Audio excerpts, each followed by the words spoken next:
Hello, everyone, and welcome to the latest edition of Hexagon's Public Safety Speaks vodcast. My name is Chris Carver, Director of Market Development for Hexagon Public Safety here in the United States and North America. I am so honored to be joined by three amazing guests for this particular episode, where we're going to talk about, well, one of the most important things that really 911 faces today, which is sort of the opportunity and sometimes the challenge, but more often than not, possibility of addressing women's issues inside public safety and 911, helping to ensure that our workspaces are places that everyone can be successful, especially those women that staff so many of our 911 centers and public safety agencies, not just the United States, but around the world, and addressing their unique concerns, but also affording them the unique opportunity to move forward, advance their careers, and help make our agencies better and help improve the service we provide to our communities and to the agencies that we dispatch and cover. So without further ado, I want to introduce our three panelists that we have joining us today to kind of talk through this issue and provide their insight and perspective around this really important topic. So we'll begin with Sara Weston. If you would please introduce yourself and just kind of share your background and how you ended up with us today. Okay, hello everybody and welcome, and thank you, Chris, for having me. It is an honor to talk about one of my favorite topics to discuss. I am the founder and executive director of 911 Wonder Women, Inc. We are a 501c3 nonprofit organization that provides resources for women in 911. We provide mentorship, education, and training, and everything that is encompassed in that. I've been doing that for about 3 years. We've been incorporated. Alongside that, I have been in public safety for 18 years. I have been a consultant for next-gen 911 systems at the state and county and federal level. So I also am CEO of Sara Weston Consulting, a woman-owned business. Very good. Thank you, Sara. And Johnna, would you like to introduce yourself? Sure. My name is Johnna Gonzalez. I am the current APCO Ohio president. I've been in 911 since 2005. So, I started when I was 17. Let's go with that. Started at Ohio State University. So I kind of specialized in higher education, communications for a long time. Did everything from the ground up. So I started as a student officer, supervisor, trainer, then became the lead supervisor. And after a couple of years, I actually moved into the Homeland Security and Emergency Management Communications field, which is where I am now. So that's an entire new world, but it's given me a chance to see the gap that we have between our frontline telecommunicators and the information that we can actually use as resources from all the different places and levels that are available to us. So that's where I am now, and I really love it. I'm on the Racial Equity Board for Franklin County here in Columbus, Ohio, and it's a new adventure for me, but it's been really awesome to actually share my story. My father immigrated here from Mexico when he was young, and he's actually a police officer, retired from Toledo, Ohio. So I've been in public safety and around it my whole life. I'm one of those weird people that actually loves their job. So I'm very happy to be here and talk about this issue. Thank you, and I can't wait to hear kind of your take on these topics. And Andrea, how about you? Yes, so I am Andrea King-Smith. I am based in Las Vegas. Currently, I am the Strategic Customer Success Manager and Customer Engagement Lead for Carbyne 911. But prior to that, I spent 14 years in 911 in the PSAP.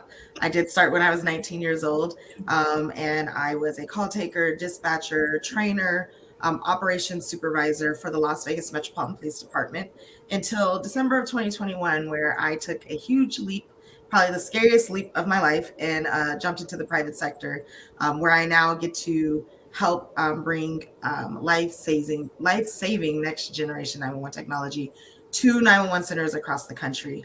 Outside of what my official role is, I am a change champion in the industry. I am an advocate for all things diversity, equity, and inclusion in 911. I believe that it is important to recognize differences, celebrate differences, and that it's the responsibility of all of us to bring diverse voices to the table.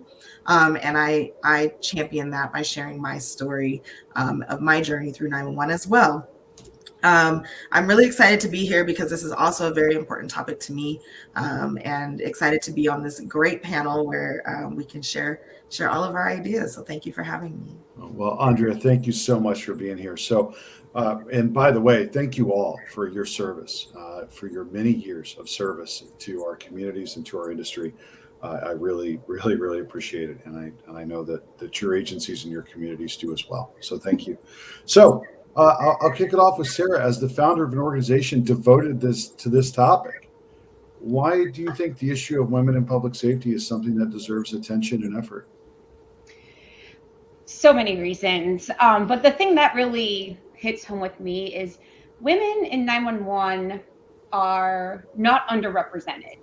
We're not the minority in 911 centers, but we are largely underrecognized. And coming from a place where I was one of the only women in my workplace, I got to see firsthand how men were treated differently from women. And in order to advance, I was expected to act more like a man.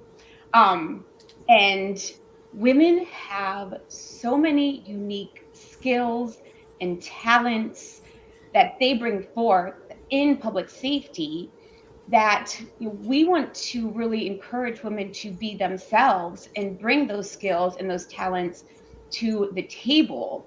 When we do that, 911 is better. When 70% of your workforce is women and most of your leadership is male, and we have a lot of 911 centers that are in police departments under fire chiefs, very male dominated professions, a lot of our talents kind of get diminished, are seen as weaknesses.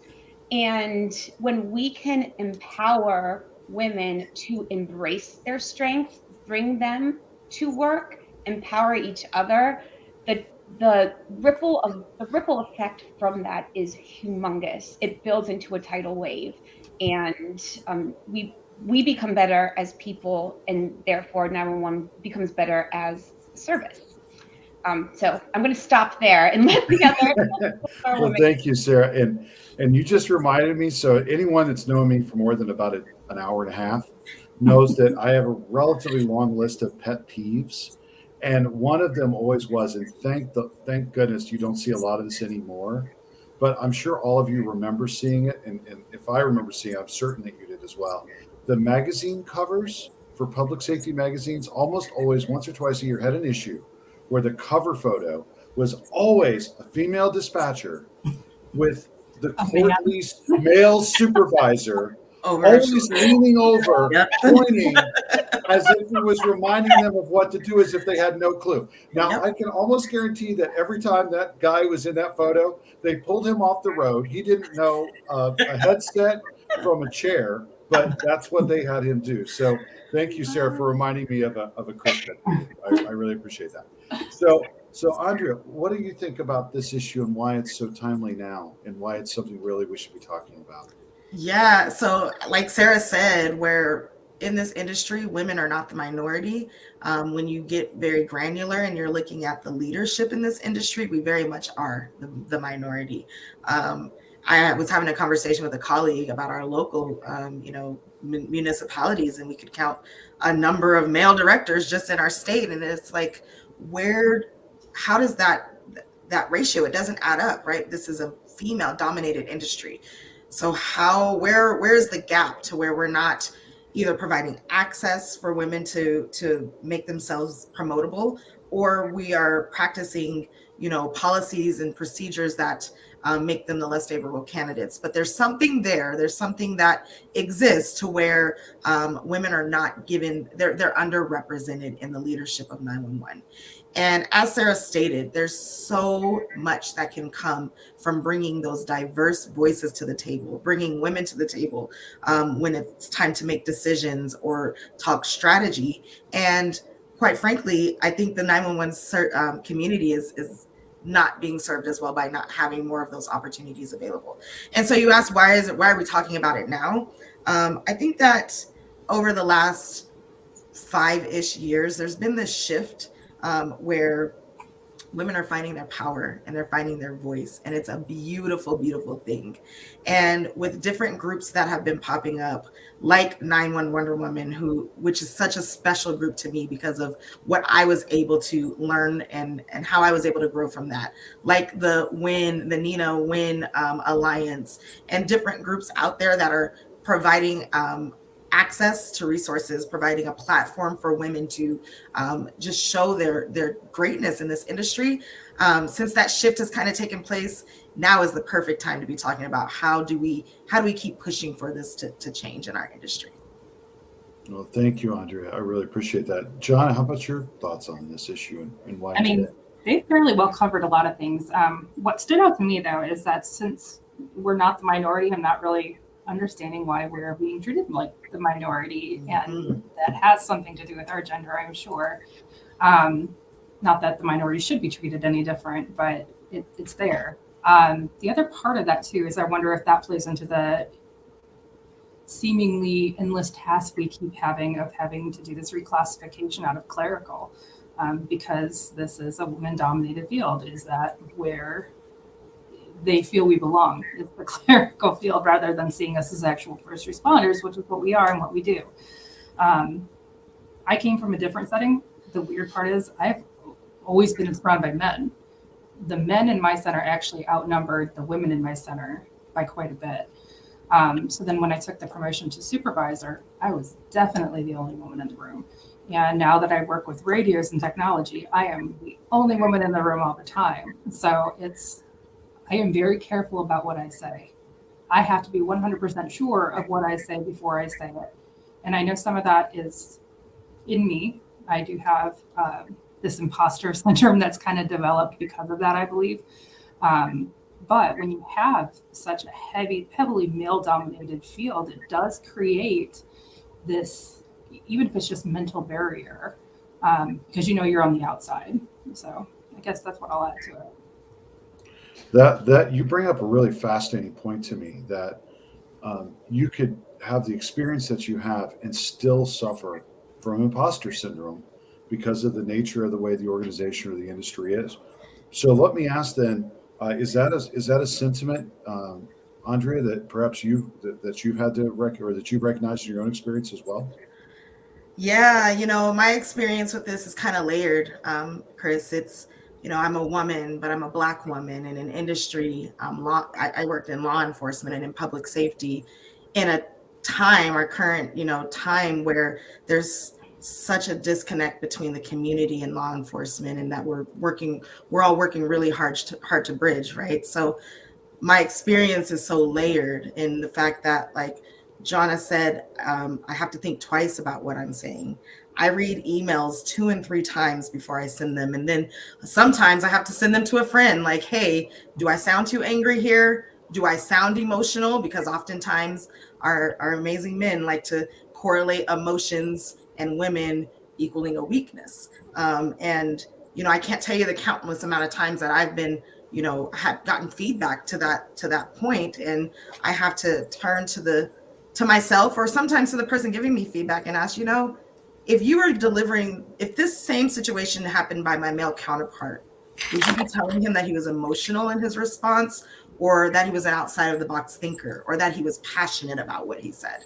And it happens far too often, and I've experienced it so much. And that's what makes me want to be on this, this train of empowering women to take their power back, because for far too long, we've had it taken from us. Wow. So Sara, I want to come to you, and I'm going to ask you to put your consultant hat on for just a minute. What do you say? I mean, to agencies that have this challenge, maybe they know it, maybe they don't, maybe only some of their team members know it, right? How do we start the process of getting this issue addressed so that, folks don't see it as a punishment, but as an opportunity to improve the workplace for all the people that work there, which I think is the goal one of the goals that we should have as an industry, right? Yes, especially in a 911 center when you're all really on top of each other and have to work together so much. So I think number one, we need to step out of denial. not my center, but it doesn't happen at my center. It happens at your center. Mm-hmm. If you have people in a room, it's happening, right? So we need to move into acceptance and get curious. You need to care. Like, first of all, you need to care. Get curious about how you can get in there and start making change in your center. And you have to get curious because none of us have the answer. I don't have the answer that's going to work for every center. They're all different, right? So you have to take a step back and figure out what's going on in your center, have conversations with people. And that's hard too. I mean, it sounds simple, like, oh, go talk to people. But you have to empower your folks to share with you. And sometimes that's more than what we always hear, give them a seat at the table. It's more than giving them a seat at the table. It's inviting them in, giving them the microphone, telling them they can speak. This is a safe place. We want to try to make change. I'm curious as to what's going on with you. And shut up and listen. And that's going to tell you a whole lot. And it's also going to allow the folks in your center to share their voice and share what's going on inside of them. So a couple of things that Andrea said was that, and Johnna, like, I have to be sure that what I say is perfect because otherwise I'm going to get struck down. And, if you're a woman, you can relate to that, and always like, well, this might be a stupid question, or saying everything, with an inflection at the end, like you're asking a question. These are learned behaviors and they're kind of self-preservation. Mm-hmm. Like, oh, if I'm not sure of myself and they're not going to be mad at me, when I'm wrong. No, everyone's wrong sometimes. So having those conversations is the first step in making sure that people understand where you're coming from. And we like to provide some resources, like we have like an empowerment chart where you can go and look. But if you're not having the conversation with the people in your center, none of this is going to get fixed, because chances are you don't understand everything that's happening. You have a job, you're understaffed. So that's the thing that I say. And also recognizing that everyone's skill set is different and everyone has those unique talents. And how can you tap into people's passions in your center? Do you start I can never think of it, morale committee? Like, can you give someone the responsibility of decorating or, doing gifts or like whatever it is? These little things really, really matter to people. And, you might roll your eyes and be like, is that really going to make a difference? And it really does. Get to know what people want, where their passions lie, and they can bring that to work with them. No, I really appreciate that take, Sara. So I have a couple different ways I want to go with the next round of questions. But the first thing I would say is, would you all agree that we have some degree of a staffing crisis or a permanent reduction in staffing problem in 911? Yes. Absolutely. So we need to go out and recruit people to be a part of this crazy, wonderful thing that is our 911 family. Mm-hmm. What do you say, though, to women that are evaluating this as a career choice in an even more stressed job market where they may have more choices, to be honest, and we have to compete and we have to say, no, come be a part of us. So we want them to join, but we also then have to be honest about some of these challenges that we've talked about. So how do we prepare? And John, I'll start with you from your perspective, leading a 911 center or, leading a piece out in Ohio. How do we start setting the table in a way that makes it inviting for women to be a part of our organizations? So, yeah, definitely a national issue. It's something we've been dealing with at all of our state board meetings. It's come up over and over again. And actually, we've looked at starting an outreach committee to start going to the job fairs and to career days at the high schools, because in Ohio, you need a high school degree, and then you are trained either on the job or we're working on getting dispatch training in community colleges and vocational schools at this point, just to help facilitate some of that transition. If you look at the statistics, and I'm kind of going to get a little NPR on you a little bit, women are waiting longer to get married. Women are waiting longer to start their families. And I think that benefits us, honestly, as an industry, if we can get women in that younger market. so they can get their years in, they can get that hard couple years where you're working those overtime and those crappy shifts in before you start your family, before you get married. And then you can provide amazing benefits to your family, whatever that looks like. And I think that's our big selling point, is it's a great job. It's a good career that will last you. If you are good to it, it will be good to you. And we have to train them, unfortunately, for the bad stuff too, and say, hey, yeah, you got to be resilient. This isn't something everyone can do, but we be honest with that up front. And I think the earlier we introduce this career field, the better. We're in an industry where we're not seen. We're not the ones that are, we're not dragging hoses out on the street. We're not carrying guns, hopping out of cruisers. But we're the ones who are there for absolutely everyone else. And we are the ones who are there on everyone's worst day.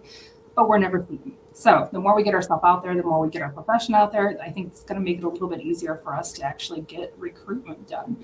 So I think what we're having to look at is, how do we get that younger generation and get them set up before they start their families, before they are looking at how to have a more established life. I appreciate that take very much. And Andrea, from your experience in Las Vegas, did you follow along sort of the same path about thinking about ways to recruit and sort of strategies? Yes, I was actually very active in our agency's recruitment efforts. Again, we're part of the police department, and so we had that resource there of police recruiting is very heavy, and we attached ourselves. So, I have a couple of points on your question. I don't think recruitment of women is the issue. We're going to keep having women join 911 because that's just the nature of kind of our job.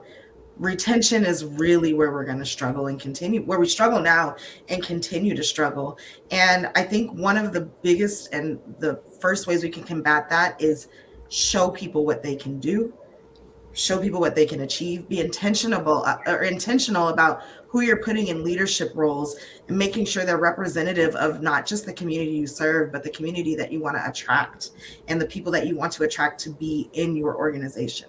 So that's point number one. We have to make sure that diversifying our leadership is an intentional goal that everyone has a key role in.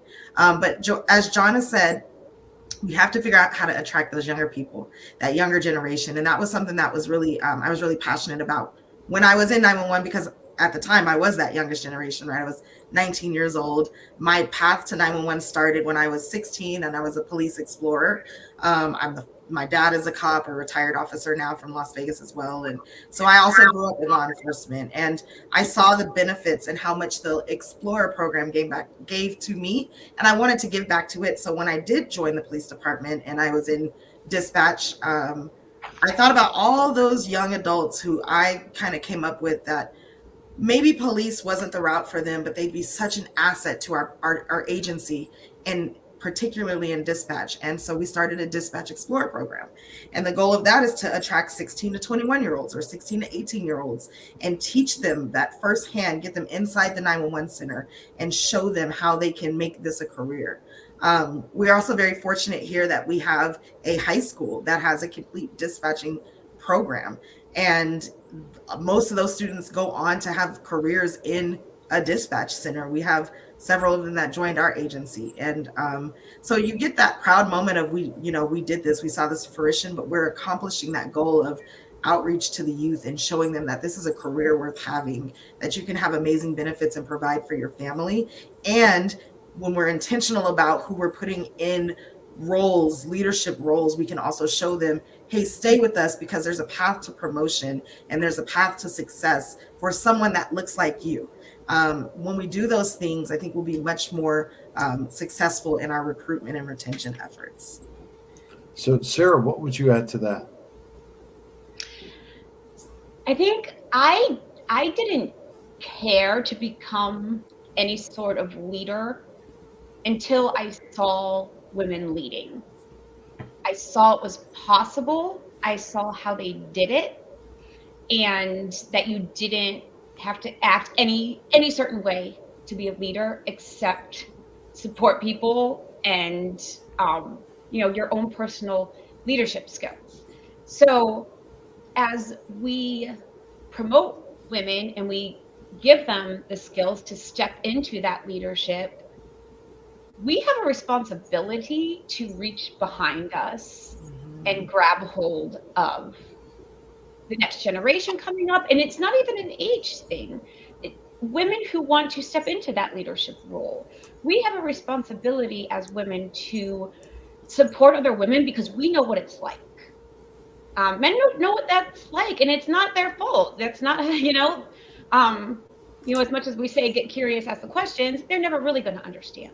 So as women leaders, becoming mentors is so incredibly important. If you are a woman who is in a leadership role in 911 and you don't have a mentee, get on it. And that can be formal, informal. There's so many types of mentee mentorship relationships that are possible. But we're in a position where we're blazing this trail, right? And if we blaze the trail and no one follows after us, then what did we do?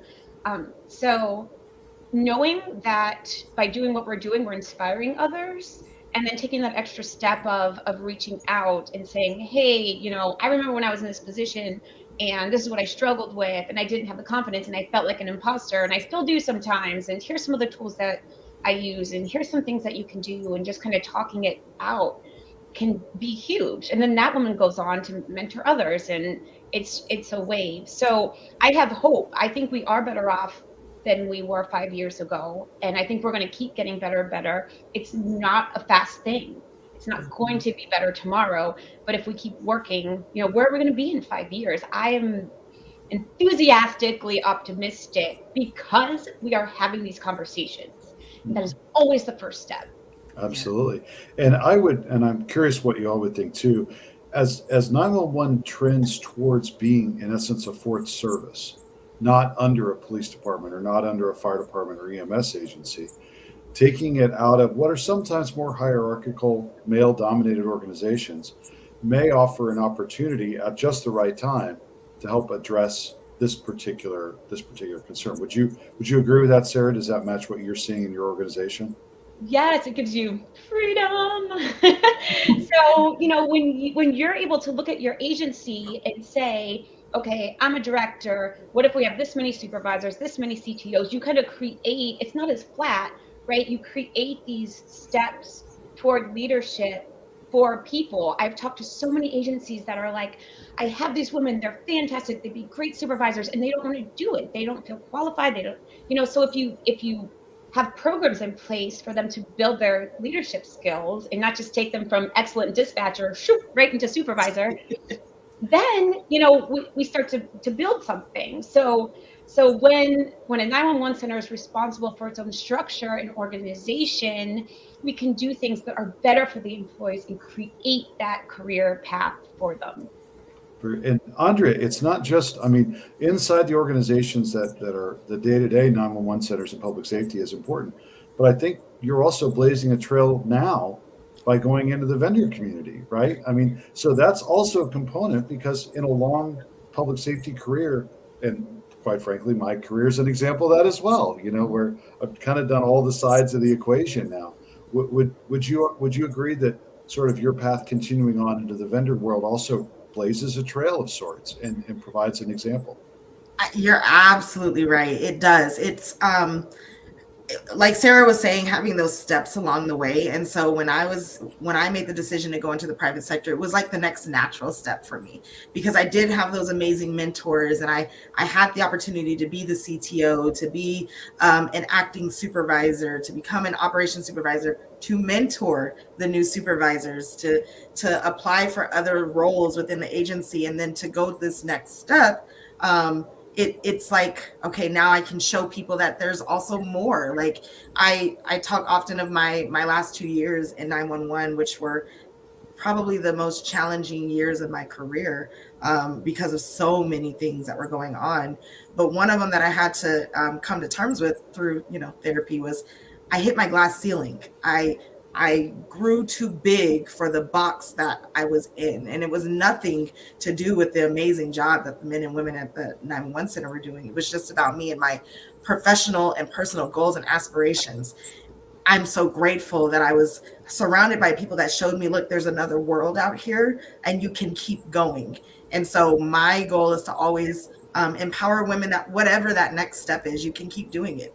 And if that step is in the private sector, and to all my directors that are watching, I'm not trying to poach your people, but if that natural next step for you, or if that next challenge for you is private sector, that's okay too, because you can continue to serve this industry. And that's something I'm very proud of. While I did leave the 911 center, I have not given up on my passion and my desire to serve the 911 industry and to help them and the people on that front line improve, to make their jobs easier. And I get to do it with a lot more resource behind me, because that's government, and a lot more reach. And like Sara said, the ability to just reach back and pull somebody up is so important. And my past agency, we called it, Operation Replace Yourself. It's important to do that. And I get to do that now from a different lens, but it's all the same work for the same mission. That's a wonderful phrase. That's one I'll be stealing. Operation Replace Yourself. I love that. That's great. There's been about 10 things I've jotted down here, so thank you. You all have totally messed up my notes, but that's good. That's a great sign. So Johnna, that's also a journey you've taken, kind of a path that led you in a couple of different ways, not just outside of the 911 center, but also into leadership on the association side, which is also an important part of this discussion as well, right? It is. And actually, Andrea, you were talking about it earlier, like you grew out of your glass box. And that's kind of where I was too after, 15 years at the same center. And don't get me wrong, Ohio State University is my alumni. I love it. I still love everyone there, but I was done. I'd done everything. We did everything that every large center had ever done, just in different ways. And I had seen this quote probably when I was at my lowest, like most unmotivated. And it said, never shrink yourself to fit places you've outgrown. And that hit me so hard. And it was like, you know what? Okay, first I'm going to cry about it, and then we're going to go.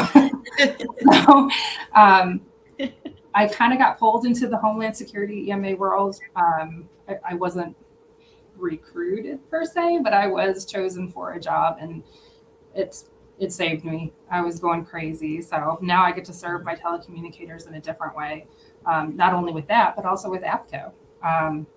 Again, I kind of struggle with the imposter stuff. So I had not chosen to run for candidate. I was told I was running for a candidate. And when I ran for second VP, I did not realize second VP meant you are also going to move into VP. You are also going to move into president. I had no idea until after I was sworn in. And it was kind of a nice little, oh my God, this is 6 years. Okay, got it. And I'm so glad they threw me into it. I have loved every moment of kind of growing with APCO and changing things along the way. I think a little bit differently than probably some of the more traditional people that had gone through. So it's been an adventure for everyone that I serve and is on my board with me. We actually got our telecommunicator emergency response team, or emergency response task force, set up this year. Had our first deployment. It was amazing. And yeah, you tap the next person. So I've had a couple women who have actually come up to me, and it's kind of surprising to me still, and said, "Hey, I want to do this. And how do you grow? How do you do this? What was your path?" And it's been wonderful. I'm a voluntold mentor, I guess. I've been pulled into that as well. So nothing official, but it's been wonderful just talking to other people and letting them know all the paths that you can take. I'm also a member of NENA, an active member of NENA. There's no battle in our state, which is kind of nice. So I go to DC each year and do the 911 Goes to Washington trip. And that is just a phenomenal event every year. And if you want to feel like you are making a difference, if you are actually legit, that is a great way to do it, because you are meeting with senators and representatives and congressmen, and they listen to you. You are the subject matter expert, and you have to be ready. And when you leave that office, knowing that you did the right thing, and you not only did you represent APCO NENA, you've represented all 1,600 telecommunicators in your state well, that is an amazing feeling. So yeah, this is going APCO NENA, going these private, I don't want to say private, but going the professionally developed groups. That is another way to grow yourself. And it's led me to meet some amazing people along the way. And I am so grateful. Hey, So, Chris. And Sarah, yes, isn't go ahead. that where, isn't 911 Goes to Washington, isn't that where the Wendy Day Scholarship is given out? Yes. Yes. Speak of powerful women. Yes. And I want to jump on something Johnna said really fast, Chris. sure. How she reluctantly said yes. We've talked a lot about what people can do to empower women, but we are responsible ultimately for what we do. Saying yes is so important. It's scary. It's hard. You're out of your comfort zone. But if somebody's pulling you to the table and shoving a microphone in your hand, it's up to you to take it. Especially if it's somebody you respect, Mm-hmm. so then you feel a little more legitimate even in that way, automatically. Yes. And on that same note, as you know what I'm going to say next, Sarah, saying no is just as equally powerful. Saying no to things that don't serve you. We talk about in our Empower session, disappoint someone else before you disappoint yourself, and when those things are not in your path towards your goals or towards your empowerment, then saying no is okay too. And as Dr. Michelle Lilly says, no is a complete sentence. And it's my mantra for 2023. Well, I hope y'all don't say no to this next thing, but this is our last question to take us out of this. And again, thank you all very much. This has been eye-opening for me, and I'm sure it's been for anybody that's watched this as well. But here's my last question. You're presented the opportunity to speak for about 30 seconds, more or less, to a group like the International Association of Chiefs of Police or the Fire Chiefs or an organization like that, really, that's sort of one of the traditional power organizations inside the public safety world. What would you say to them about the issue on 911 for women? What would you like them to know if you got that chance to be handed that microphone?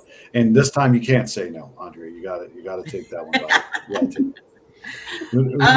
Whoever would like to go first. So, okay. So my friend, Drew Clark, who is an ally of empowering women, he has, when we talk about diversity, equity, and inclusion, he says, diversity means we see you, and inclusion means that we hear you, and equity means that we advance you. And that it's everybody's role to make sure that we are touching on all three of those points, right? Women in public safety, women are not new to public safety. In fact, women have been the backbone of public safety since its inception. We talked about a number of times how women dominate that public safety communications field, and there's a reason why. And it's because of the unique perspective that women bring to critical thinking and strategy, and the empathy that women are able to show when people are calling on their absolute worst day. So it's important for those major organizations, those IACPs and things, to recognize that the women in your organizations and the women in this industry, they bring a perspective to the table that no one else has. And it's important, in order to serve the community that you signed up to serve in an effective way, to allow those voices to be heard, to empower those voices, to champion those voices, and to honestly give it a chance so that you can reap what you sow. So that you can reap what, the rewards are from bringing women to the table. Very good. Thank you. Johnna, how about you? So this is where I'm actually very lucky, because I have built a reputation here in Franklin County. So I have a chance to address the chiefs of police and the fire chiefs every month. Awesome. So it's great. So to reference back to COVID, when we first got the vaccines out and everybody was like, who gets these first? Literally, I had the fire chiefs and the police chiefs stand up and say, we can separate. The dispatchers can't. Let them go first. And it was this beautiful moment of, oh my God, you recognize that you need us. We need to be here. We need to be healthy. We need to be safe. And we are with you. We're not walking beside you, or no, sorry, we're not walking behind you. We're walking beside you. So, and that's kind of where I would go, is we help you every day. We help the public every day. We walk alongside you. We back you up. And now with next generation 911, we are going to be the first eyes on the scene sometimes. So now it's your turn to back us up. Now it's your turn to stand up beside us and say, yes, they deserve this reclassification. They deserve all the benefits, and they deserve the help that we get on an equal level. And yeah, I think that it's there. I think we've gotten over a lot of those humps, that, it used to be the traditional, like, oh, they're clerical, they sit there, they can walk to the microwave. That's where they respond. Like that drives me absolutely bonkers. I'm like, let me not answer this phone for one day. And you know what? And I honestly think if there is some hesitation, once we get those cameras integrated, once we get that video integrated, we're going to get over that with even the hardest, most dinosaur of the officers and leaders, because now we're protecting you on scene as well. I come from an agency that has 5,000 cameras within its jurisdiction. The officers hated it at first because they thought we were watching them. Sir, you are not interesting enough for me to watch. Nothing else. That part. Is that now the expectation is for these basically real-time crime center dispatchers that I had to train from the ground up to tell them what's on scene first. So they are the first eyes going, yep, that fight is still going, and yes, I see weapons. Or, oh, no, your suspect fled, he's going south. That is what we're going to. That is where we are headed. We are literally the first eyes on scene. We're the first voice for every call. Let's get the reclassification done. Let's get the support we need now. Beautiful. Wonderful. And Sara, finally? I would say to them, we are all people, right? We have good days, we have bad days. But when you are out there and your life is on the line and your lifeline is on the radio with you, giving you information, telling you where to go, giving you coordinates, giving you whatever it is that you need, do you want that person to be a burnt out, hopeless, tired individual who could make more money at Buc-ee's or Wawa? Or do you want the person who is saving your life, your family's life, to be proud, empowered, to love what they do, to have a passion for helping you and helping your family? What do you want? Because that stuff matters and it makes a difference. And we have seen story after story. You just have to watch the news of when a dispatcher messes up and what the effects are. We don't see the happy stories as much. So if you want that person to be the best that they can be and do the best that they can do, then we all, as a public safety community, have to support each other in whatever way that means to them. And if you don't know how they're supported, then figure it out. All right. Well, thank you all. This has been an absolutely incredible conversation. I hope we have the opportunity to do it again sometime in the not too distant future.